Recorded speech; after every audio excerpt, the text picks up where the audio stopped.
Ya, langsung saja Mas Faisal menjawab pertanyaan saya tadi. Infrastruktur naik, investasi naik, tapi angka pengangguran PHK di tahun ini justru meningkat. Mau tidak mau yang kita harus akui adalah salah satu PR terbesarnya memang di ketenagakerjaan, ya.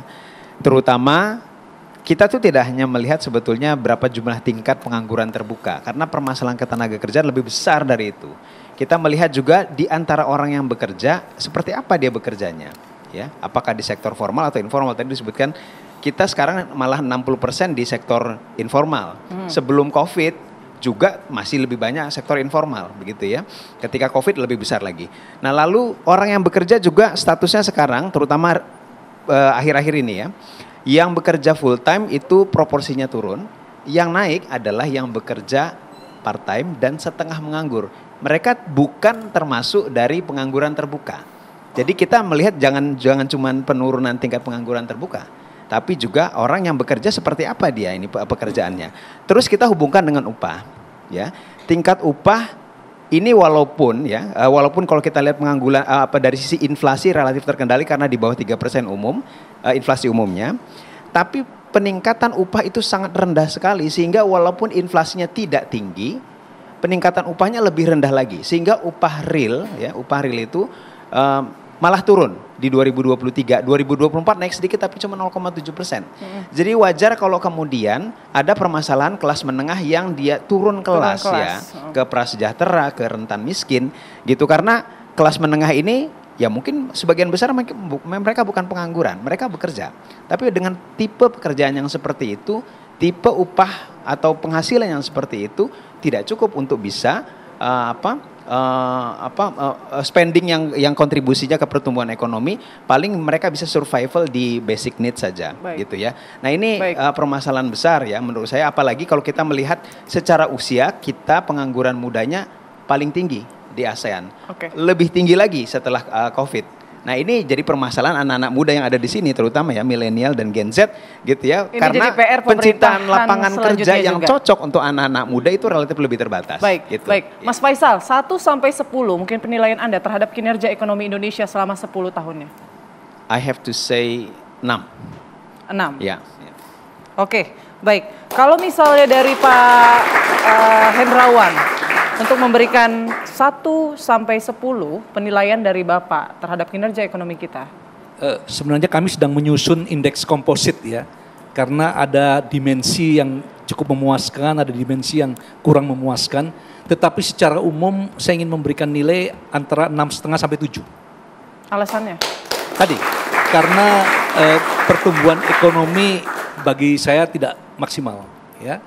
Kemudian tadi persoalan deindustrialisasi, persoalan beban utang terhadap pendapatan negara.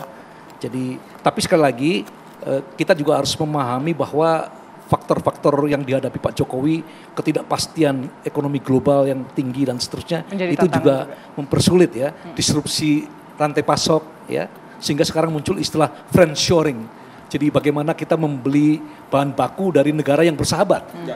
Nah ini kan mempersulit daya saing manufaktur kita. Baik. Jadi 6,5 sampai 7 itu kalau dalam konversi rating agencies itu B-. Oke, baik. Terima kasih. Mungkin ke Pak Sarman, dari 1 sampai 10 penilaian Anda terhadap kinerja ekonomi kita.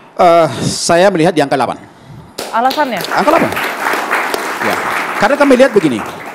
Bagi pengusaha dari sisi stabilitas politik, itu sangat mendukung kelangsungan dunia usaha. Satu. Yang kedua, kami melihat bahwa transisi kepemimpinan nasional ini berjalan sangat smooth, sangat baik, sangat demokratis. Ya, kita lihat saat ini bagaimana Bapak Presiden selalu membawa presiden terpilih. Ya, dalam berbagai hal aktivitas sehari-hari ini, itu semuanya supaya apa? Supaya kepemimpinan nasional ini perpindahannya berjalan dengan baik. Tentu ini akan membuat kenyamanan bagi pengusaha, memberikan keyakinan bagi investor. Harapan kami dari dunia usaha cuma satu. Bagaimana program-program pembangunan ekonomi yang saat ini sudah dirintis oleh Pak Jokowi sama Pak Kiai Maruf Amin itu bisa dilanjutkan oleh pemerintah Pak Prabowo dan Gibran. Terakhir Pak Ngabalin 1 sampai 10. Saya mau bilang bahwa kalau kita menjadikan ukuran terhadap penyelesaian masalah krisis yang sungguh sangat menimpa dunia internasional, seluruh dunia. Satu di antara yang sangat kita terasa itu adalah terkait dengan masalah COVID. Catatan saya pendek, penggunaan utang untuk keselamatan negara pada masalah COVID itu dia berjalan dengan baik, dengan bisa tuntas, baik. bisa menyelamatkan masyarakat dengan segala kekurangan dan keterbatasan. Tapi kesiapan pemerintah masyarakat itu menjadi bagian yang tidak bisa dibohongi oleh siapapun. Framing sebesar apapun tidak mungkin, karena kemampuan pemerintah dan masyarakat menghadapi masalah COVID itu bisa diselesaikan dengan baik. Maka saya mau bilang 1% saja yang ada pada punya Tuhan, 99% nilai itu ada pada Presiden Joko Widodo Maruf. Jadi hampir sempurna Ya, penilaian dari Bang Abalin. sekiranya kalau tidak ada COVID dan masalah global dan domestik internal, maka peristiwa itu akan berhasil dan luar biasa kemajuan Republik ini di bawah kepemimpinan Presiden Prabowo, kemudian kinerja ekonomi kita. Jokowi. Karena itulah saya punya keyakinan kuat pada pemerintahan baru itu jauh akan lebih berhasil dari langkah-langkah yang akan dilakukan oleh kita berharap Prabowo ya, Subianto. ada keberlanjutan dari usaha-usaha atau kinerja yang sudah dilakukan selama 10 tahun ini. Terima kasih banyak Pak Sarman, Pak Ngabalin, Pak Hendrawan, dan juga Pak Faisal sudah hadir pada malam hari ini di Indonesia Business Forum. Saya Putri Windasari pamit. Terima kasih atas kebersamaan Anda. Sampai jumpa.